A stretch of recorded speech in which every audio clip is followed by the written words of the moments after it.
Hi guys, it's Athena. Welcome back to my channel.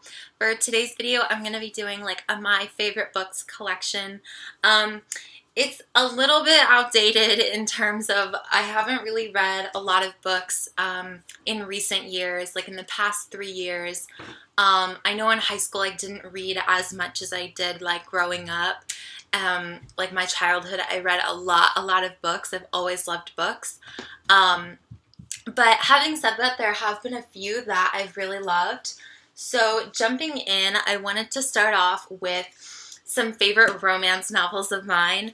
I am totally not ashamed to say that I absolutely love romance novels. I think that they're so incredible and amazing. The cheesier, the better. I love the ones from the 1980s. I have one of those that I'll be showing you guys, and it's one of my favorite romance novels ever. So starting off, I have this one by Helen Hart, and it's called Craving. And this is a newer series. This isn't old at all. I believe this is copyright 2016. So this is essentially like brand new. It's 2018, so only 2 years old. So I would consider that really new. And anyways, yeah, it's a 7-part series that she has, and I finished the first book. And it's really amazing. It's definitely more for a mature audience. The other romance novels that I have are more just sort of like for anybody who wants to read a romance novel, but these specifically are definitely like mature audience only, because it has to do with like, you know, there's like adult content obviously, and there's a little bit of some like just, I don't know, it even has like a warning in the front of the book. It says, this book contains adult language and scenes including flashbacks of child physical and sexual abuse, which may cause trigger reactions. The story is meant only for adults as defined by the laws of the country where you made your purchase. So, I mean, that's pretty serious, right? Like, but I'm telling you, the book isn't like super like dark or anything. It just has like some dark themes in it, like realistic dark themes that people like struggle and go through and stuff. So I won't spoil any of it, but yeah, I think this is a really, really great series if you can get your hands on it. And yeah, so here's the author. She's on the back right here, and it's really like captivating, and I love the characters so far as you read throughout the different, like the storylines and everything. I believe every 2 books is a different storyline of people all within like the same kind of universe thing. And so right now it's about Jade and Talon. And anyways, yeah, I really, really love it. So now I'm on the second book, which is, so the first one is called Craving, and the second one is called Obsession. And so yeah, I'm on page like 123 right now. And it's really, really good, guys. I really, really recommend it. So yeah. So in theme with romance novels, I am going to show you guys a couple other ones I have. So this one by Vivian Knight Jenkins is called The Outlaw Heart. Oh my gosh, yes. Are we living for this cover? Is that me? No, just kidding. I wish. Anyways, yes. Look at the perfection that is this cover. Oh my goodness. Love it. And yeah. I mean, he's cute, right? Like, there's something weird going on in the face that I'm not like 100% about. But for her, girl, she is like gorgeous. Oh my gosh. And the horse is like, it's all like majestic. Okay. So anyways, yeah, this one's really great. I'll read you the back of it. I really loved the story of this one. It was really, really good. So this one's called The Outlaw Heart. So a professional stunt woman, Casey Hammond, was used to working in a world of illusions. Pistol blanks firing around her and fake bottles breaking over her head were tricks of the trade. But she couldn't believe her eyes when a routine stunt sent her back to an honest-to-goodness Old West bank robbery. And bandit Zachary Butler was far too handsome to be anything but a dream. Before Casey knew it, she was dodging real bullets, outrunning the law, saving Zachary's life, and longing to share the desperado's bedroll. Torn between her need to return home and her desire for Zachary, Casey had to choose between a loveless future and the outlaw heart. Dun dun dun dun. So, oh my, I definitely can like think back to the characters and remember the storyline so well. So yeah, definitely if you can find this one, I get like a lot of my vintage romance novels from the thrift store. If you can find it, definitely read this one. It's so great, so juicy. Definitely not as intense as this one. They do like make love in this one, I believe, but it's not like as in detail as this one. This one is definitely like full, like 10 out of 10, like you're there with them. And then this one is sort of like, and they kissed each other under the moonlight passionately until the sun rose, like something like that. Like that's this kind of romance novel. So I love both. So yeah. And then this other romance novel I have is called A Ruling Passion. Oh my gosh. And it's funny because I love the girl in this picture and I don't like the guy in this one. And I love the guy in this picture, but not the girl. I mean, she's cute, but I just don't like her that much.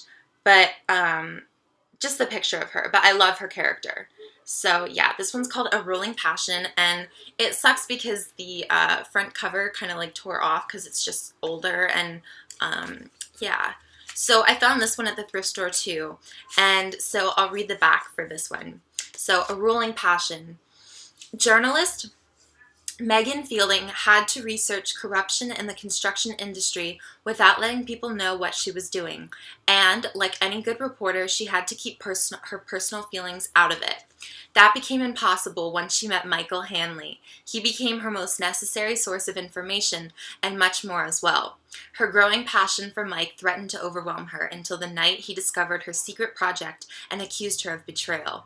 Must Megan choose between a cherished goal she's been seeking for years and the love she's been seeking all her life? Oh my god. This is like one of my favorite romance novels. I can't tell you guys, this book is so good. I am so, oh my god. The characters, boo. I can't. Just so good. That's all I can say. So good.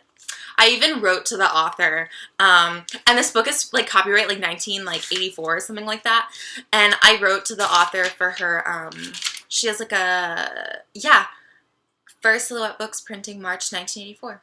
Spot on. And brownie points, my favorite year of the 80s is 1984. For some reason, a lot of things that I love or come to love are from the year 1984, so that's like a little brownie point hidden Athena fact. So anyways, oh my god, the cringe. So yeah, I really love that one. I totally can remember reading that one and just like it was really intense and awesome and just really lovely, and yeah, I love the characters so much. Okay, so like switching gears a little bit, this book is called Ink, and it's by Amanda Sun. And you guys know I love art, so the art on this book is just like incredible. And they also have a bunch of, I believe there's illustrations in the novel as well, I remember that. And you can see as you go through the book, how am I going to show this? There's like rose petals. And like, so each book they have like different little illustrations, like parts of the story. So in the beginning it's like rose petals, and then it changes to a bird and it's like falling, and anyways, there's like just a lot of really amazing different art in this book. So basically this book is about this girl. Well, let me just read the actual like dust jacket. So let's see. Oh my god, look, I have Athena Fenstermacher 2014. That's when I read this, and I have a song written down that I like wanted to listen to. That's so funny. Okay, so it says, sorry, I have like apple in my teeth or something. Okay, sorry about that, guys. So anyways, let's see, can I fix the lighting a little bit? There we go. So the dust jacket says, ink is in their blood.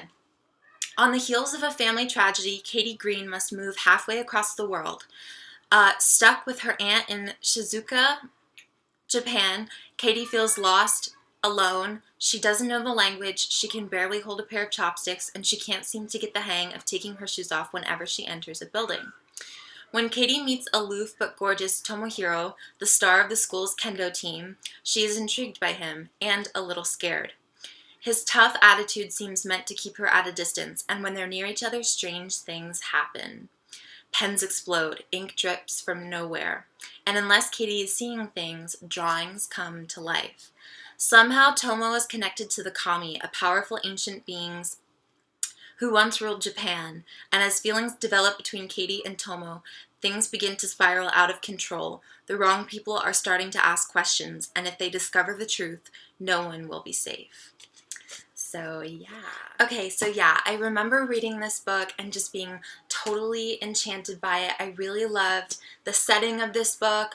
I loved how the author writes, and that's something that I want to point out about all of these books. I know how hard it can be to like actually get into a book and like really enjoy it and be immersed in the world of the book.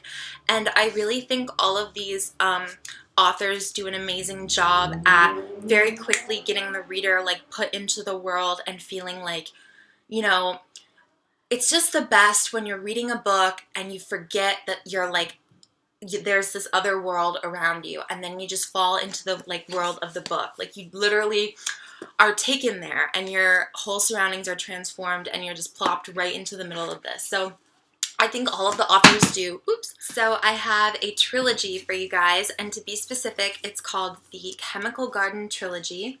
And I just want to say that the artistry of these books, of this trilogy, is just absolutely stunning. Like if I ever wrote a series, like I would totally use these as like inspiration. So yeah, anyways, this is a really amazing series, and I'll read you the Dust Jacket synopsis. So it says, what if you knew exactly when you would die? Thanks to modern science, every newborn has become a ticking genetic time bomb. Males only live to age 25, and females only live to age 20. In this bleak landscape, young girls are kidnapped and forced into polygamous marriages to keep the population from dying out. When 16-year-old Ryan Ellery is taken by the Gatherers to become a bride, she enters a world of wealth and privilege. Despite her husband Lyndon's genuine love for her and a tenuous trust among her sister wives, Ryan has one purpose: to escape, to find her twin brother, and go home. I feel like Tyra Banks, like, you must pack your bags and go home. Anyways, sidetracked. But Ryan has more to contend with than losing her freedom. Lyndon's eccentric father is bent on finding an antidote to the genetic virus that is getting closer to taking his son, even if it means collecting corpses in order to test his experiments. With the help of Gabriel, a servant she is growing dangerously attracted to, Ryan attempts to break free in the limited time she has left. And oh my gosh, you guys, I am telling you, I believe I read this when I was like 13 years old, the first book, and it changed my life. This book, Wither by Lauren De Stefano. How can I show you guys the author? She is an incredible, incredible author. Like, honestly, truly, the first book is amazing, amazing. The second book, Fever, I won't read the Dust Jacket, so I don't give any spoilers for like what happens or anything, is amazing as well. 1 and 2 are my absolute favorites. Like, they both equally, like, I can't judge which one I like better. They're both equally amazing. 2 is really, really great, I'm telling you guys. And then lastly, the last book, Sever, is also really amazing. I wanted to give this one a shout out as well. And yeah, this is part 3. Oh my gosh, I feel like I'm gonna sneeze. Is it gonna happen? Okay, I guess not. Anyways, so this one is really great too. It's a great finale and great ending. I mean, I have personal opinions as like a reader, like if the ending is what I would have wanted it to be, but that's subjective to everybody who reads the series. So anyways, it's called the Chemical Garden Trilogy. I highly, highly recommend it. And yeah, that concludes my little book collection show and tell of like some of the different stories that I've grown to really, really love and everything. So yeah, thank you so much for watching. I hope you guys enjoyed, and let me know if you've read any of these books, or if you like romance novels, or like what your favorite type of book is down in the comments below if you want, and I'll see you guys in my next video. Okay, bye.